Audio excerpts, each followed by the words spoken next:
अस्सलाम वालेकुम दोस्तों, ह्यूमिक एसिड ग्रैनुलर आपके सामने है जी, मेड इन चाइना। इसके फ़ायदे आपको बताते हैं कि एक तो ज़मीन की साख्त को जो है बहुत ज़बरदस्त बेहतर कर देता है।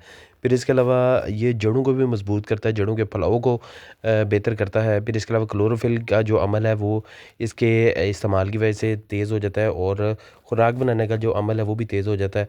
और जो पौधे हैं उनके पोट भी ज़्यादा करवाता है।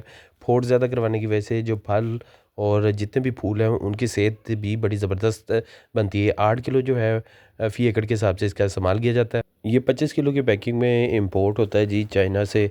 और ये आपके सामने इसके बैग हैं 25 केजी में, और इसके अंदर 40% ह्यूमिक होता है और 70% इसके अंदर ऑर्गेनिक मैटर होता है।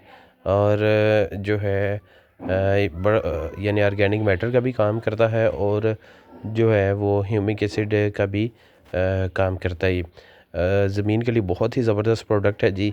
और इंतहाई शानदार रिज़ल्ट इसके आते हैं। और ये आपके सामने ये प्रोडक्ट हैं जी 25 किलो की पैकिंग में। जज़ाकल्लाह, अस्सलाम वालेकुम।